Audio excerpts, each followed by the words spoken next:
Welcome back, Tiger fans, to Rockin' Radio's football podcast. We're here because we have to be. I'm Nate Edwards. That's Nathan Hurst for the box score. Tigers get their asses handed to them. Hurst, how you doing? I'm doing better than I was 24 hours ago. Well, Sure. 30 hours ago. Just because it's not the pain is not quite as sharp as it was then, but it still stings a little bit.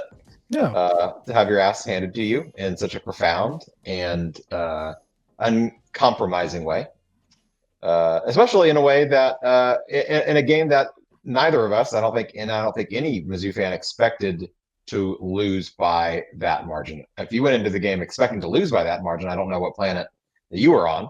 Now, there are plenty of Mizzou fans that probably went in not thinking that we would win, which, they're a reasonable person. That would be a reasonable thing to expect. Texas A&M is a good team playing on the road. But I don't think anyone on Texas A&M, if they were being honest, any fan for Texas A&M was being honest, would think that they were going to win that game by 31 points either. So to have that result in a game that was so important to this Mizzou team's season was beyond disappointing. I don't know what word to use beyond profoundly disappointing. Well, let's start there. 41-10 is the official score. Really, it was 41-7 before Eli Drinkwitz kicked the saddest, bitchiest field goal maybe in Mizzou history. We'll go through the records to figure that out. You're a top 10 team.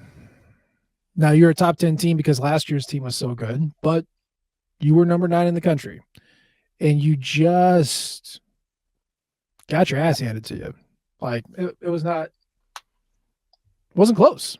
It was never close. No. I mean, there was no point in that game where you could say, "Whoa, if they can fix this one thing, then this could turn around, or at least they can make it competitive." Because there was not one thing. If you, I don't know how many things go into a football game, but all of those things A&M dominated from start to finish on.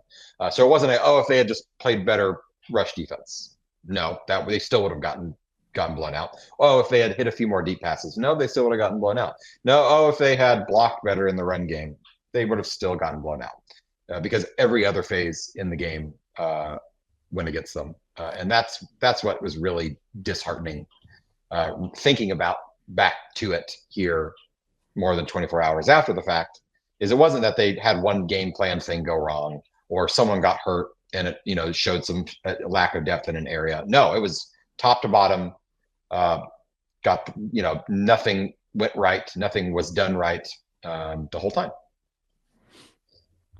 Missouri entered this game with a 72% completion percentage on the year. They, for the day, had a 41% completion percentage. 42 if you want to round it up. They were the number 5 team in the country as far as avoiding 3 and outs. They had 1, 2, 3, 4, 5 3 and outs on 10 possessions. They had 252 yards total. Texas A&M had 519. They had 89 rushing yards, and that's if you strip out the sacks. Had 163 passing yards if you attribute the sack yardage to net passing yards. They got sacked 5 times. There was 8 tackles for loss that they gave up. I have said it 2 weeks ago. The book is out on how to stop this team. You play your corners close because they cannot or will not connect deep. You take away the outside run, the outside zone. That's Missouri's, push to make something happen. Take that away. Make him run out the middle. Make him throw to the side, and you be there, and that's it. That's what they did. They took away Luther Burden, all his, what do you want to call it, the screen BS where you just throw it to him and make him make a play. They mostly took that away. He got his because he will, but they mostly took that away. Outside zone wasn't working. Also, wasn't called. On the defensive side, Eli Drinkwitz spent the entire week talking about how it was going to be Marcel Reed, the running quarterback who could not throw. And then he had his team prepared for Marcel Reed for 2 weeks. Just never thought that Conor Wegman could ever come in. He did. and then proceeded to have a 81% completion percentage, 18 for 22, 278 yards. Just eviscerated him, man. And like, I go back to what I talked about when we headed into this season. Okay. My big concern was the secondary. I didn't think the secondary was going to be very good, and they were bad this game. I thought heading in that the pass rush was going to be non-existent. I was curious what was going to happen there, and that was non-existent.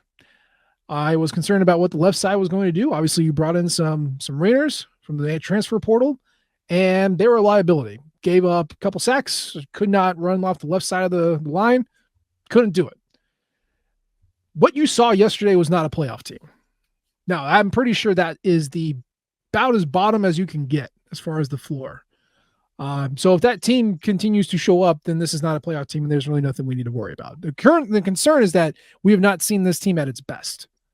And no, I'm not saying that Murray State is its best because that's an FCS team. So if you can show your ass really easily on the road and show exactly how bad you are, but not be able to show how good you are, what is the problem there, Hurst? How do we fix this? I mean, I don't know where to start. You're right that, I mean, this has to be the floor for what this program, this team can be. And if this is the norm moving forward, then it's not a playoff team. No, it's not a bowl team. I don't look at the schedule and see more than one more win left on there if they play like this the rest of the season. They're not going to beat. Certainly not going to beat Alabama. They're not going to beat Auburn if they play like this way. They're not going to beat Arkansas if they play this way. They're not going to beat South Carolina if they play. I mean, there's no one else except for UMass next week that they can beat playing this way. So, maybe that's on the road. Yeah, true. And true. So maybe, and maybe you squeak in. Now, do I think they're going to play this poorly the rest of the season? No, I don't. I hope, and they will get. This will be a wake up call. Because we know they can play better than this. Even if they don't play as good as they can certainly play better than this. They played better than this last week or 2 weeks ago. They played better than this against Boston College. It was maybe not good enough to beat Texas A&M, who is a good team, and they're showing that they are better than perhaps we thought that they would be, or that they looked in the first week of the season. Where they go from here, I mean, it's back to the drawing board. It's not, and it's top to bottom. It's not only scheme. It's how are we getting the players motivated? Because after they did not look motivated to start that game. I mean, maybe the first big play to Luther Burden, 27 yards. Then a couple other plays, a just atrocious 3rd down and 5 call with yet another Brady Cook designed run, which got stuffed.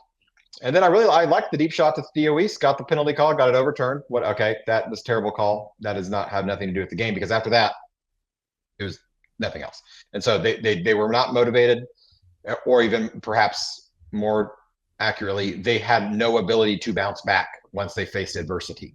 And there was just a little bit of adversity, one play call or one bad penalty rather. Yeah. And it was nothing from there. And then maybe fast forward to 10-0, and you had the long 75-yard touchdown to Burden that was called back. And if there was any level of bounce back at that point, it was gone. And so that goes to the leadership on the team, from the players, from the coaches, everybody on that sideline just went to sleep at that point. And we can talk for hours about the scheme and what they should have done or shouldn't have done. But when it comes down to just the heart of the team, the motivation of the team, it was not there after about the first 2 or 3 minutes into the second quarter. It was gone. They had packed it in and decided they were gonna pout about it and head out, and we'll try it again next week. Yeah, I mean, Luther Burden's not a captain, but he shouldn't be, right? He's a very emotional player. You do not want your emotional firecrackers to be guys looked to lead the team when they're down, because he throws a towel on his head and gets very dramatic and does the throw his head back and really just lean into everything sucks right now. But he also is there to, point and flex and rile the other team up and get him mad when he's doing well. So you got to take the good with the bad. This is not some commentary on Luther. It's more just to your point.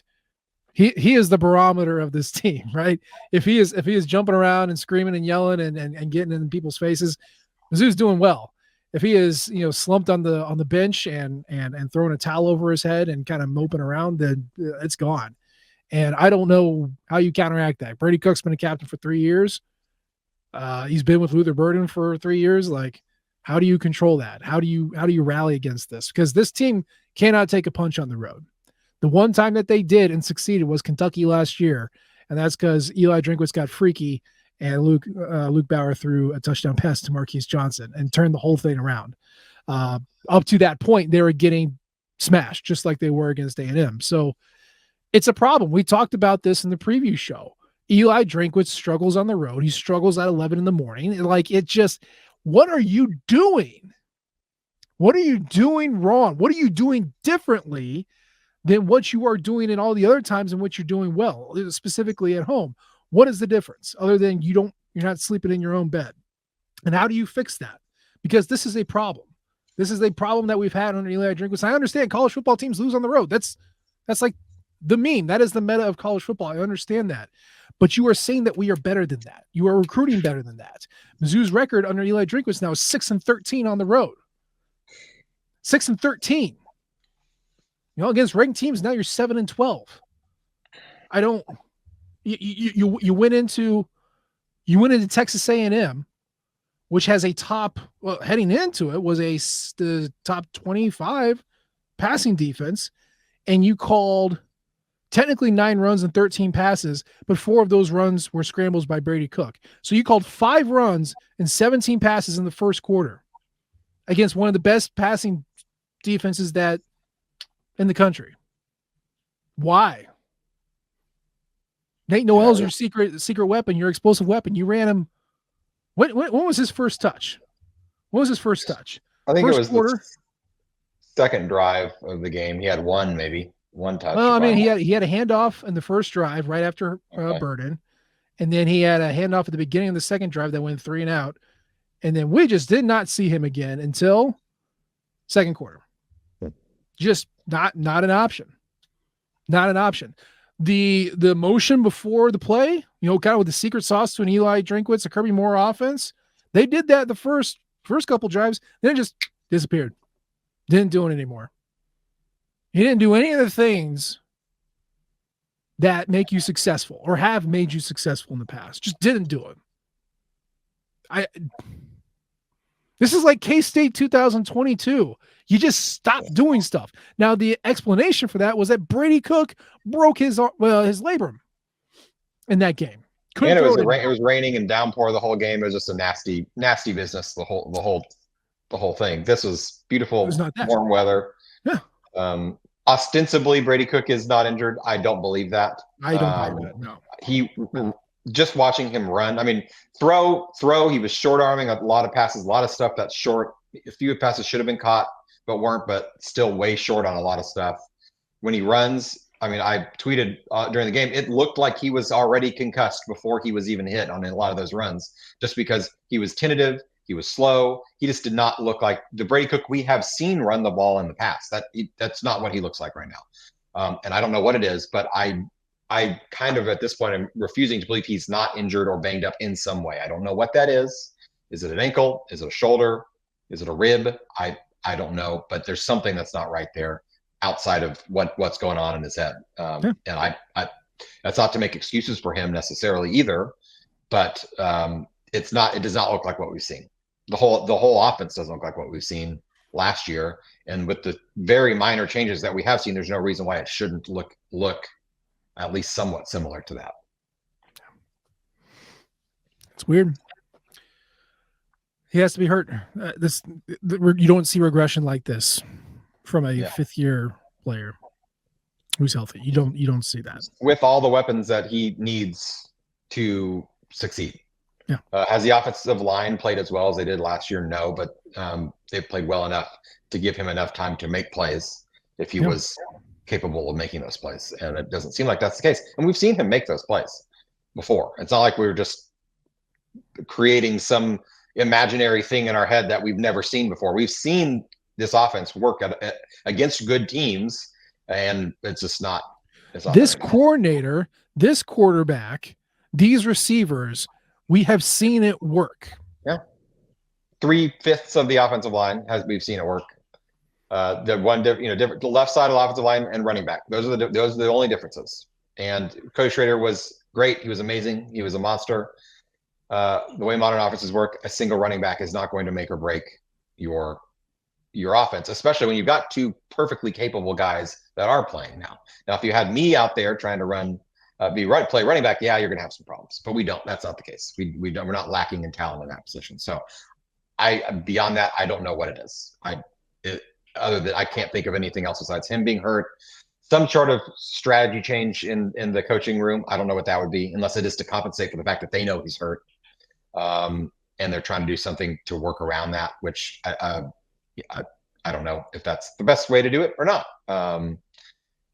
We know that Eli Drinkwitz does not take his quarterback out if he's hurt, unless he physically cannot get out of a wheelchair to play the game, and so.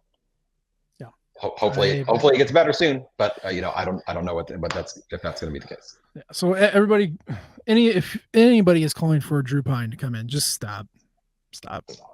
He's not good. Now he might be healthy, but he's not good, and it's not going to happen because that's not what Eli Drinkwitz does. So stop. Yeah, and for all the depth that we've heard about in the offseason, same 5 offensive linemen. Basically 4 receivers, unless Speedy Johnson's out there, in which case he's not. He's just fielding kicks. Yeah, this is it. It's so I'm baffled. I don't know. I understand that Texas A&M is a good defense. Like I said, heading into this game, it's 23rd. I don't want to take anything away from them. Now, after that performance, they're now 17th in the nation. That's a huge jump in SP plus for 1 week. So that tells you how good they are. But it doesn't let up. Auburn's 28th. Alabama's 16th. Oklahoma's 10th. South Carolina's 22nd. Mississippi State's 75th. But Arkansas is 34th. Like, you don't – this isn't like, okay, well, we took our licks. Now we're good from here on out. No, we were good in the beginning. That's where we were okay. Now it's hard. Now it's hard, and you're getting worse. We're getting worse. That's just – this offense is getting too reductive. So I know we spent the bye week talking about how this is the same offense and really just two explosive plays and 1 more touchdown per game, and you're basically the 23 offense. That was true. Not after this week. No, not after this game. Absolutely not. This is 2021 Missouri when it was Tyler Beatty or nothing, which made sense because you had no receivers and a patchwork offensive line. Now you have one of the better offensive lines you can buy, the best receiving talent you can find, and it's still just reductive. So I don't have an answer. I will say, good news. I don't think we're losing Kirby Moore to a promotion. not if the trends. If he keeps this up, continue. Yeah. Not if the trends continue. I can't point to one thing they should do. This one thing more. They should run the ball more. I mean, they certainly should have run the ball more early on. But by the time it's the middle of the second quarter, they're down by 4 scores. I mean, you can't really fault them for wanting to, having to pass the ball just to try to make up ground. It didn't work, but Well, so let's break it down. What did they do? What did they do? Can we say when it was 10-0, it was still a game, right? You would say that? Oh yeah. Yeah. Okay. So 10-0, it was still a game.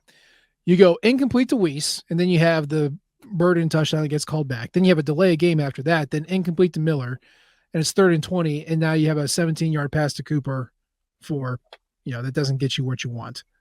A&M then takes it and goes 1, 2, 3, 4, 5, 6, 7, 8 plays down the field, 17-0. That was basically game. Right there. Yeah. And even if it wasn't, what did Mizzou follow up after 17-0? Nate Noel run -4, Cook scramble for 5, punt. Yeah. And the scrambles were pass plays that, obviously didn't even get a chance to throw the ball because the offensive line was a sieve all day. Yeah, I mean, once they scored that 17, went up 17-0, the game was over by that point. I mean, you could have just turned it off and gone for a long walk. and would have been better off. All of us would have been better off for having our Saturdays that way. Yeah, there's not a single person on in the Mizzou program that really covered themselves in any sort of glory. Blake Craig made both of his kicks. We could say that. Luke Bauer punted the ball okay. He had some nice punts. Beyond that, not a single coach could say, yeah, I got my guys ready to play. Not a single player who got set foot on the field can say, yeah, I did everything. I did my job today. I did it, and I did it well. Or even I did it to an average way. How does that happen? How does that happen? It is mind-boggling. I mean, there's something there with going on the road. There's something there with, I don't know. I think the most disappointing thing is I thought, like thinking back, I was thinking back all day. What is the last time that a game like this has happened to Mizzou? We've had our fair share, more than fair share of disappointing losses, or get our expectations up, get our hopes up as Mizzou fans, and have them dashed for one way or another. Whether it's a fluky play, maybe a team just doesn't show up. But I went back. I've been a Mizzou fan for now 20. This is my 20th year being a hardcore Mizzou fan. Mm-hmm. I could not find a single game that was like this with. And if not expectation to win, at least going to the game feeling some confidence that we can come out of it. We can, if not should, come out here with a victory and to get blown out. That hasn't happened. The last time that it was anywhere close was actually 20 years ago, 2004. We played a bad Kansas team at the end of the year. And if Mizzou had won that game, they would have put themselves in the position to win the last game of the season to make a bowl. This was Brad Smith's junior year. They lost 31-13. Okay. At home to a bad Kansas team who was finished 3-8 or something that year. That was the last time. That's the only time I could find. And that was very disappointing because not only did we lose, but it was just a kind of a blowout the whole game. It was horrible. It was terrible. And it was Kansas, which made it worse. But even that wasn't anywhere near the type of absolute beatdown that this was from top to bottom across the board in a game that we had a good shot or should have had a legitimate shot at. I mean, the closest I can come up with, if you ask me, would be 2008 Texas, where you had just lost to Oklahoma State. No, you weren't in the top 10, but you were ranked in the mid-teens, and it's okay, well, you win this one, you're back in the national title conversation, and just I was at that game. It was the beatdown was very similar to this one, with a couple of exceptions. We had already lost a game, so yes, were we out of contention for the Big 12 North championship? No, we ended up winning the North that year anyway. But we had gone into that season thinking undefeated. This is our shot, undefeated. Go to the championship game, which at the time was only one championship game. So we'd already had our loss. Chances that we were going to make the national championship have been pretty much cut out from the rest of that point. That's number one. Number two, the team actually fought back. Okay, they got smoked, but they had 2 or 3 touchdowns. Good long touchdown drives later in the game. A couple nice plays. I remember Chase Kaufman had another one of his hurdles. I think they ended up scoring 17 points in that game. But you left the game okay, we got smoked, but at least the team didn't quit.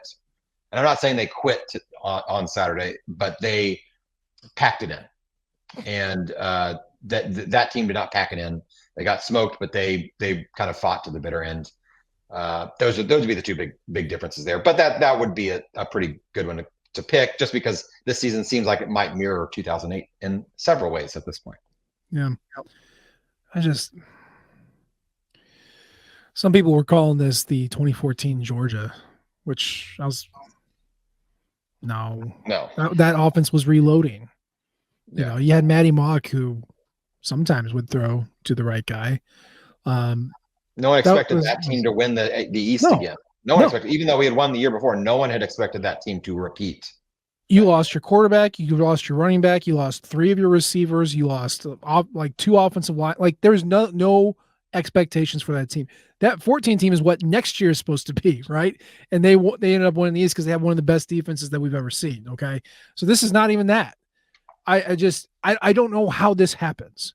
How are you so unprepared for your first legitimate test with a bye week after what I'm going to call now upsetting Vanderbilt at home and seeing what your warts are, Not only did you have a red alert, you then had a week off to prepare for it, and then you had another week, and you stunk it up the entire time. Yeah, the lack of preparation, I think, is what it comes down to. We've come to learn something about Eli Drinkwitz, that he is honest publicly to a fault. Sometimes he is too honest, and this was an example where when he says something publicly, you need to believe him. And when he told everyone, we are counting on Marcel Reed starting this game, it was obvious that he believed that, and they prepared for a completely different Texas A&M offense than the one that we saw on Saturday. And that is entirely on the coaching staff's fault. I mean, they came out in this super soft zone that they took. They still kind of played the whole game, but they kind of eventually stopped doing that. The few times they switched to man, then when they would give up 12-yard Wegman rushes on 3rd and 8 or whatever, but just sat around and let the receivers just sit down and catch open pass after open pass after open pass without much adjustment at all. That game plan wouldn't have worked for Marcel Reed either, because A&M would have just run right up the middle like they did yesterday anyway. The defensive line didn't show up. That would have been a nice preparation too, is to actually have the defensive line dress up and travel with the team to the game and then come onto the field and play. They chose not to do that, which was a poor choice in my opinion, because if you're going to look at any one unit that was the worst on the field, it would have been the defensive line, followed very closely by the offensive line. But I don't know. And that was a surprise strength we had thought of this team, was the front seven of the. We were like, okay, this front seven, at least on the defense, seems to have a lockdown. Not yesterday, not on Saturday. It was horrible, and it comes down to a lack of preparation. Did they think that Texas A&M wasn't going to play hard? Did they think that? I don't know what they thought, but whatever they thought, it was not the thing that they should have thought. Great analysis there, but it was just unprepared from top to bottom. It is outrageous. Johnny Walker, he had 2 tackles. Zion Young had a sack, 3 tackles. Your leading tackler was Drayden Norwood, because he couldn't stay with any of the guys that he was hanging with. He'd get there late. You would tackle him after they caught the ball, yes. Yep. Sidney Williams, 3.5 tackles. Havoc rate, we've talked about havoc rate. I know different places view it different ways. I'll just stay consistent with mine. Against Murray State, they had a 30% havoc rate. That's very good. Against Buffalo, they had a 24% havoc rate. Very good. Against Boston College, a 30% havoc rate. Very good. Against Vanderbilt, 27.9% havoc rate. Very good. Texas A&M, 12. 12%. I would have guessed 5% based on watching that game. I would have guessed 5. I mean, you're only getting the benefit of a 12% because they only made 50 tackles. I mean, when A&M was trying to score, and your interpretation of that, will vary. I'm sure, but when they were trying to score, and I want to call that, I don't know. Let's say through the second quarter, right? The first half they were trying to score the entire time.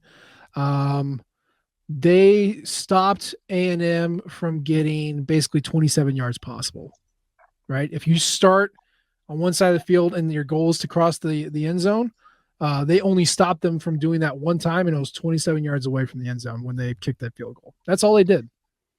That's all they managed to do when A&M was trying. And I understand that running quarterbacks are different than quarterbacks who can run, and facing a freshman dual threat is a lot different than facing a former 4-star upperclassman quarterback. But it can't be, I don't know how to defend the pass. That can't be the answer. I don't know what routes they're going to run. I don't know what my responsibility is when we do this combo coverage. If the running back wasn't wide open in the middle of the field, then it was some receiver, on a corner route near the sideline, just hanging out. Every contested ball, every jump ball, everyone came A&M. Every single one of them. Anything that was close, A&M. Toriana Pride would be with his guy, step for step, and they just still make the catch. just wasn't able to defend the pass. You know, and to that point, I mean, Toriano Pride got benched. Nick DeLoach came in. I think they had the same amount of snaps at the end of the game. Like I could tell that like the defensive staff was trying to do something. You saw a lot more Marquise Gracial. You saw Eddie Kelly in there a lot more. Like Joe Moore actually had his most snaps of the year, which is odd. He's more of a pass rusher than stop the run. But like they were just, you know, screw it, get somebody in there who wants to play. It just didn't work. They didn't know what to do, which seems baffling. Thoroughly, the offense was just a lack of execution, and the defense was just an absolute unprepared mess, which is so bizarre based on how we've talked about. The defense looked very well prepared for the various challenges they have faced, whatever they may have been. Not nearly what Texas A&M posed, but you know, the challenges that Boston College brought with their fast quarterback. They were very, very well prepared and well executed for that game. Vanderbilt, Diego Pavia is a monster, as Alabama found out. They were as well prepared as you can be for a guy like that. And then have 2 weeks off, 2 weeks to prepare. Even if they didn't know who was going to play quarterback, and say, okay, we're going to spend the first week preparing for this guy, and then the second week preparing for this guy, that still gives you a full normal game week to prepare for both possible options. And turns out I don't think they really prepared for either. Because I don't see how that plan works for any, no matter who is that back there snapping the ball for Texas A&M. They were just going to get run right over, because even if they couldn't throw the ball, the defensive line was a sieve the entire time. And Conor Wegman, the rap on Conor Wegman has been he's this promise that has never been fulfilled, and part of that is he's had 3 offense coordinators in 3 years, I think. And injuries, he's always been. I mean, he just gets injured every 4 games. Yeah. So, I mean, he had Jimbo, he had Bobby Petrino, now he's got Colin Klein. It's just like, he's just this guy. He's like, well, when are we ever going to see it? No, and you saw it. Saw it. In the Mizzouiest fashion, we saw it today. We saw it Saturday. I mean, you know, he finally broke out. It happened to be against us. But yeah. He spent an entire week talking about, hey, we want Marcel Reed. We think it's going to be Marcel Reed. I mean, and then the guy who's injured his shoulder is leading shoulder first running the ball. Totally fine. Yeah, I'm not even going to talk about the referees. Losers talk about referees.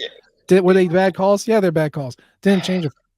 Whoop, no. Almost broke my rule. Didn't change a thing. Didn't change a thing about the entire game.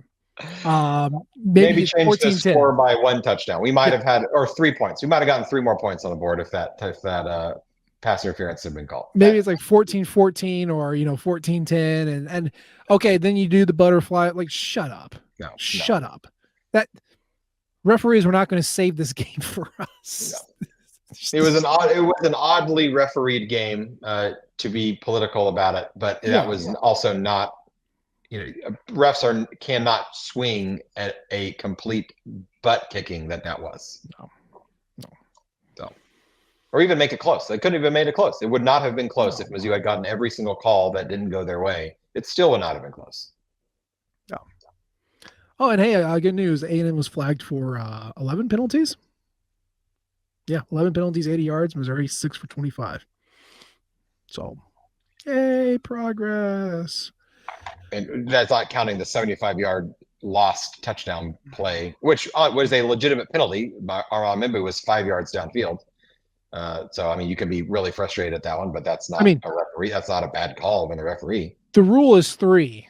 Miami got away with 4 last night against Cal. You cannot be 5. Yeah, and he was a full 5 yards downfield. He was on the next yard line.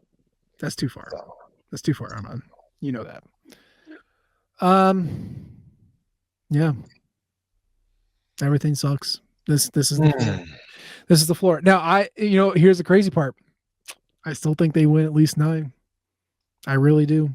I don't think they beat Oklahoma. I don't think they beat Alabama. I think every other game is in the mix, just because this is what Eli Drinkwitz does. He plays these close games. It's got to be closer. It's going to be a blowout. And even with all the talent in the world, he's like the James Franklin of the SEC, right? Elevate a program, elevate its recruiting profile, get the field some of the best teams you've ever seen, and then inexplicably lose and white knuckle your way through like 3 1-possession wins and like a couple of beatdowns on G5s. Like just that might be who he is. So if the point is if he gets these into these 1-possession games, like that's the muck that he likes. That's the mud he rolls around in. I think he could still win 9 against South Carolina, Mississippi State, Arkansas, Auburn. He could do that if these games stay close, but they have to stay close.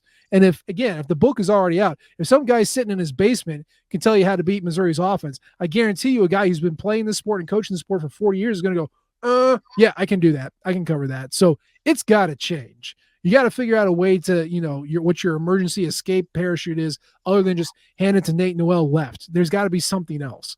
Otherwise it's not going to be close. But if he gets it close, I still think this team wins 9 games. That has not changed my outlook on this season. Where do you stand kind of season long, what you're looking at here? I mean, it's so the variance is so wide based on how this team is going to show up from game to game. If the team that we think should show up the rest of the season, this team could still win 10 games. I think we can beat Oklahoma. Oklahoma does not have their defense is good. It's probably even a little better than Texas A&M's. Their offense is significantly worse than Texas A&M's. It's in Columbia, which is a big deal for this regime currently. So I think they can win that game. They can win all the other games on the schedule minus Alabama. But what team is going to show up? If the team that showed up in College Station shows up the rest of the season, then they're not going to win 6 games. Maybe 6 games. Maybe. If the team that played Boston College shows up, they'll probably win 8 or 9. But if this team can reach the ceiling that we think this hypothetical ceiling based on last year, which we're getting more and more evidence that ceiling isn't where we think it is. But let's get a few more data points in there. If they reach that, then they can still win 10 games. The absolute chaos that occurred this past week in college football shows that they're as depressed as we are, as much as we feel like the season feels like a failure already, this team is not out of the playoff contention yet. Alabama lost to Vanderbilt. All right. If that can happen, literally anything can happen. Mm-hmm. Which means Columbia, literally anything. Mizzou can go into Tuscaloosa and win. Will they? No. But could they? No. Yeah. So but literally anything else besides that can happen, which means Mizzou going 10-2 and getting into the playoff because Alabama loses 2 more games down the road, or Ole Miss drops another clunker to a really bad team. They did look much better this past week against South Carolina, but you never know. Or Miami finally their clock runs out on them and they drop a couple games because you're not competing with one team for a SEC championship spot in order to then get into the playoff. You're competing with 8 different teams, all of whom at this point, not all, 5 or 6 of whom have already lost a game and very easily could lose another one based on the chaos we've seen so far. So if there is any kind of silver lining to be seen, it's that Mizzou was not alone in looking embarrassing on Saturday. And thankfully we were going to be the headline for a while there, but then we weren't. And so if we can take a little solace in that, know that other people are more pissed than we are today. Yeah. Including Kansas fans who entered the year with playoff aspirations and have only beaten Lindenwood. Yes. Lindenwood. They're 1-5. They've lost all 5 1-possession games after having leads in the fourth quarter. So that's another silver lining, Tiger fans. Yeah. Enjoy that. You can enjoy that. Yeah. And I think they really haven't played anybody good on the Big 12 side. So they'll keep losing. Depends on how you view Arizona State, but yeah, you're right. Haven't played Kansas State yet. Haven't played Kansas State. Haven't played. I don't know. Actually, with the schedule that they don't play everybody anymore, I don't know who they actually do play on their schedule. I don't know if they play Utah this year or what, but they'll keep losing, and that'll be nice. Yeah. Well, yeah, it sucked. Yeah, but we don't know. We don't know what's going to happen. And you're right. Mizzou is still in the playoff contention just because everybody has lost so far. And then other than that, we don't know what this playoff committee, what they're going to value. We don't know what that's going to look like, and we don't know the options, what those are going to look like when we get to the end of the season. So the season's not lost, and I don't think this changes everything. I know a lot of people are like, well, now everything is an L. I was like, okay. Why not just say that all of our wins turn into losses and we go 0-12 for the year? Like, sure, you can hypothetically talk yourself into anything, but I just, unless Drew Pine is the quarterback, I think everything is on the table as far as wins go. And even with the busted up, broken Brady Cook, the toasted Rav Kane, I think he's still your best option. I think he can still creak out, another 5 wins, and we'll see where we go from there. But Saturday sucked, and there's really no getting around that. And so all you got to do is beat the hell out of UMass this week. Please do that, and then beat the hell out of Auburn and get yourself some good juju coming back. So I don't want to talk about this anymore. Can we be done? I would like to bury it in the ground very deep, cover it with dirt, and hope we never have to revisit it again. Good, because that's the show for today. As always, we appreciate the downloads and the subscriptions. Leave a comment or rate us. We love all types of feedback from you all. You can follow us on Twitter at Matt and H. Edwards. He's at Burst to Hurst. Of course, you can follow the Rock M flagship at Rock M Nation and our podcasting outlet at Rock M Radio. We appreciate you tuning in this time. We'll try to do better next time, just like the team. And until then, MIZ. ZOU. Thank you, everyone, for tuning in to Rock M Radio, a proud partner of Fans First Sports Network. Rock M Radio is the official podcast network of Rock M Plus, a new and exciting subscription service provided by me and the other voices of Rock M Radio. Please take a few moments to head over to rockm.plus and sign up for an account today. The cost is only $5 a month, and the benefits include access to our live podcast, a subscriber-only message board, weekly newsletters, and more. If you enjoyed this episode of Rock M Radio and would like to see more just like it beamed directly into your personal device, make sure to click the subscribe button below and tell your friends. Our podcast feed is available through the Apple Podcast app for iPhone, Google Podcast app for Android, whatever app you listen to your podcast. You can also find Rock M Radio on Spotify. If you're looking for a podcast about your favorite team that is not the Missouri Tigers, Fan First Sports Network is your answer. A full podcast network loaded with the team-specific podcasts covering Major League Baseball, the NFL, NHL, NBA, MLS, and more. And we'll be back with more episodes of Rock M Radio coming to you soon.